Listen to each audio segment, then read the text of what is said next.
Hey, it's another week, another recipe, and today we are making a chocolate oatmeal sandwich cookie from 1942 that I am going to be making all summer long. Come join me. Hey everyone, welcome back to my kitchen. My name is Courtney Morris, and I cook history's forgotten recipes out of random cookbooks I find, sometimes websites, and sometimes viewer submissions from you guys, which is always fun.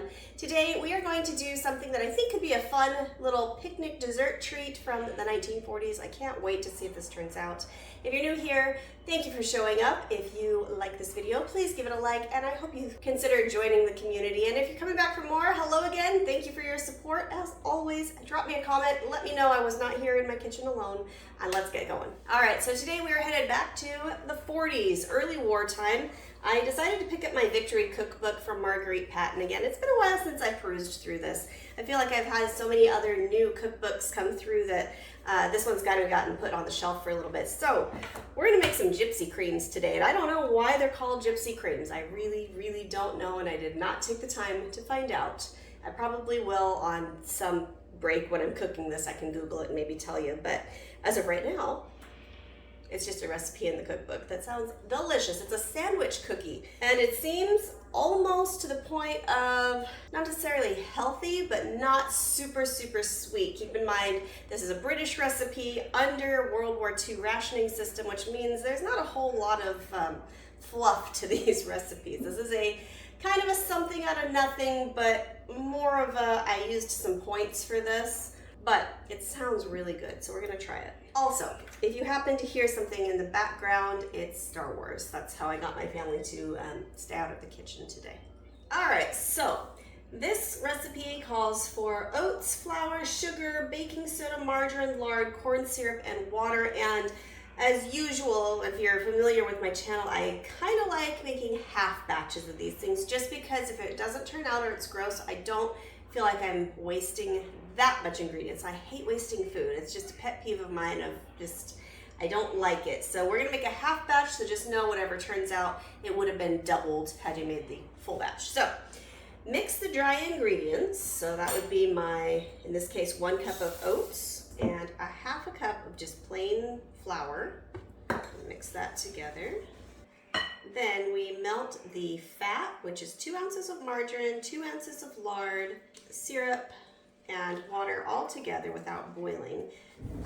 And I forgot baking soda was a dry ingredient, so that should have been put in with the other ones, but that's okay. I'm using a mixture of lard and butter. I'm being a little extravagant here with my rations because I don't have any margarine. And a fun fact, margarine actually was created to fatten up livestock, but the livestock wouldn't eat it, so they had to repackage it and sell it to beings that would ingest it, which is, you know, the human race, because we just eat stuff. But you know what? In a pinch, if that's what you got, sometimes calories are more important than nutrition.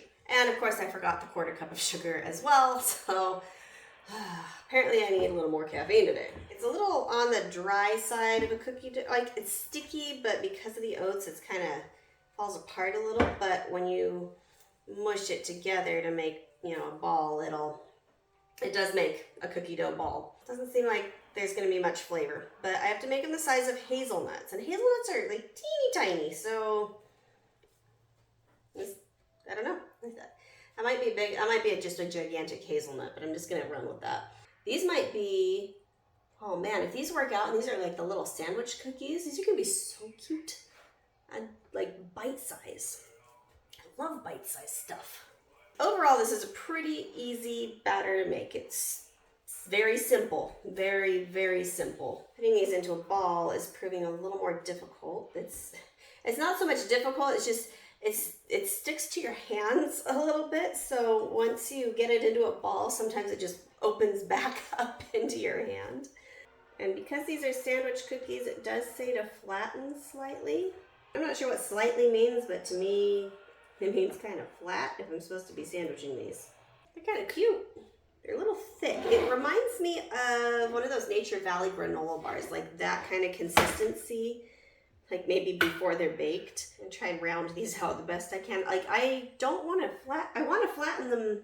Like, I want to flatten them more, but I guess we'll see how they turn out. And if this actually turns out well, then I feel like I could manipulate it a little bit to how I want it and can experiment a little bit more on my own terms. But Okay, well, it says to put in a moderate oven, which is about 350 for about 10 to 15 minutes when golden brown, cool, and then sandwich together with a filling of butter icing, which I actually have some pre-made. I've got some honey one. So I'll be back in a few minutes.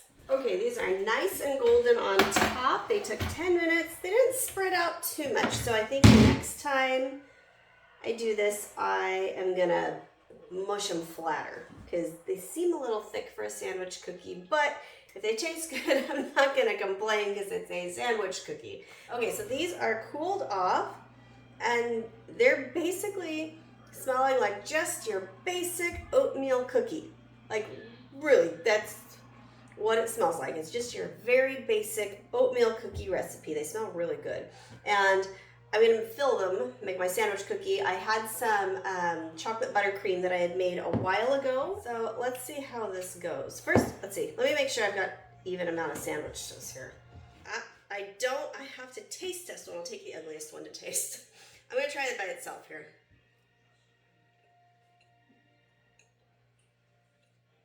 It's good. It's just dry. It's an oatmeal cookie, but not fancy. Like oatmeal cookies to me say Christmas, which means cinnamon and, you know, all the nice spices. But for just a plain sugar oatmeal cookie, it's fine. It's chewy, crispy on the bottom, chewy on the inside. Pretty good. Let's chocolate this up. And the instructions say you can use chocolate buttercream, you can use a vanilla icing. They said orange or lemon would be good. I just happen to have this on hand, so we're just gonna try this. I don't want to put too much because it'll just be a mess, even though you can't go wrong with too much frosting. Okay, let's try it. You know what? That's pretty fabulous. That's pretty good. For such a basic recipe, I like these a lot. And they were really easy, especially when you have pre-made buttercream. That helps. The oats give it a really nice, chewy texture. And with the filling, it takes away that dryness I was saying of just eating it by itself.